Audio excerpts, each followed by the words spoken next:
Cette fois-ci, nous allons vous présenter Visual Studio Code. Après l'avoir installé, vous avez la possibilité de customiser. Et pour cela, il faut dire à Visual Studio quel langage de programmation vous allez utiliser pour faire vos développements. Pour cela, il y a un coin qui s'appelle extension avec ce logo. Vous cliquez dessus, vous tapez simplement C# par exemple.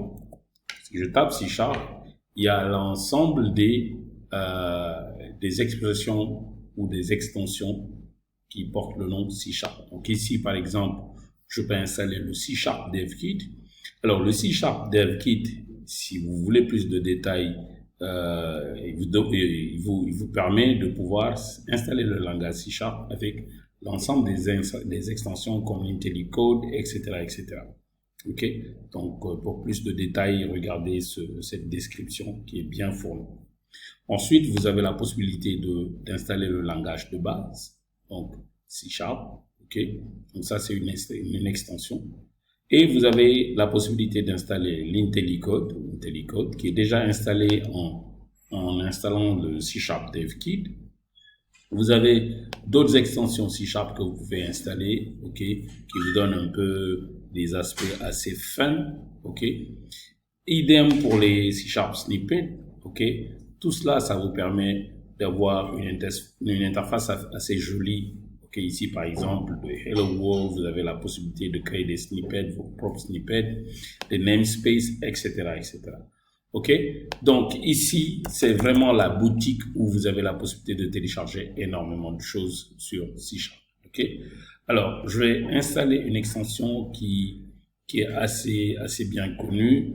Alors, ici, par exemple, vous avez, quand vous tapez Directory, ça vous permet de faire des extensions sur les fichiers, leur donner un aspect. Il y a énormément de choses. Ce sera un chapitre vraiment très bien. Alors ici, Directory Visualization, donc je peux installer cette extension. Donc comment installer cette extension? Soit vous cliquez sur Install ici, ou bien vous venez directement et vous installez cette extension. Donc c'est très bien. Donc ça vous donne un tree map. Okay. Pour les développeurs Flutter, OK, ici vous avez la possibilité d'installer Flutter Project Directory. Donc voilà pour l'installation des extensions. Alors quand vous finissez maintenant, vous avez la possibilité de créer un projet et de l'ouvrir avec Visual Studio. Vous avez deux possibilités. Soit vous dites Create a folder ou Create a .NET Project. Moi, je vais vous donner la possibilité de pouvoir faire l'installation plus facilement. Pour cela, je vais quitter Visual Studio. Par contre, je vais venir ici en prenant la ligne de commande. Voilà. Donc, je vais venir rapidement. Voilà.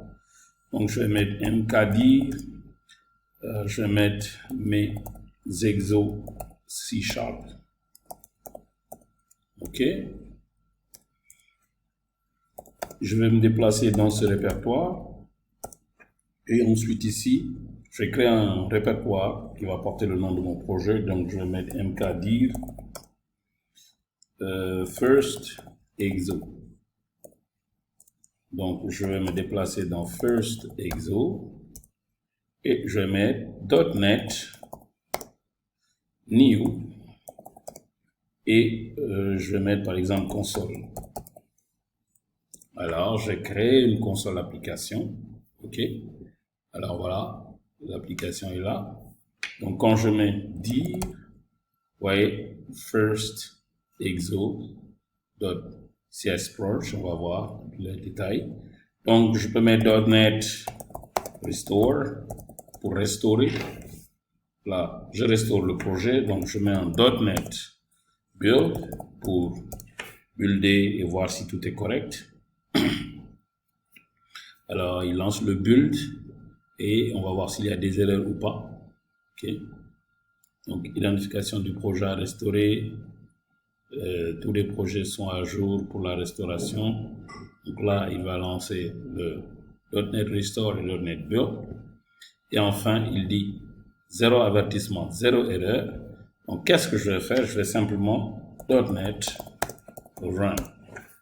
Voilà, vous pouvez faire directement .NET Run, il va faire tous ces commandes. Et regardez, avec le .NET Run, on a le Hello World. OK? Sorry. OK.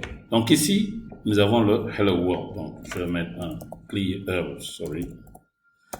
je réexécute pour donner le .NET Run avec Hello World. Maintenant, j'ai la possibilité d'ouvrir directement, OK, regardez. Donc, quand je mets dir, il va m'ouvrir ces fichiers, ou bien je mets simplement cd ... Je vais me déplacer. Donc, je fais dir, et je dis code first exo. Dans ce cas, il va m'ouvrir le répertoire avec Visual Studio Code, OK. En m'ouvrant le répertoire first exo avec Visual Studio Code, vous allez voir que je vais après moi me déplacer. Est-ce que vous faites confiance à ce répertoire? Je lui dis oui, faites toujours confiance. Et regardez, mon répertoire, il est là. First exo, mon programme est Hello World Data Analyst. OK, je mets tac tac. Je save. Maintenant ici, j'ai la possibilité de l'exécuter ou bien j'ai la possibilité de venir ici. Et dans ce cas, je dois me déplacer à First Exo avant de refaire mon .NET Run. Et vous allez voir que le message a changé. Ce sera Hello World Data Analyst. Donc là, oui, c'est collé. Donc je mets espace, je fais save, je reviens, je fais .NET Run. Hello World, espace Data Analyst. Voilà. Excellent. Maintenant, je peux avoir le même résultat à ce niveau. Je mets New Terminal.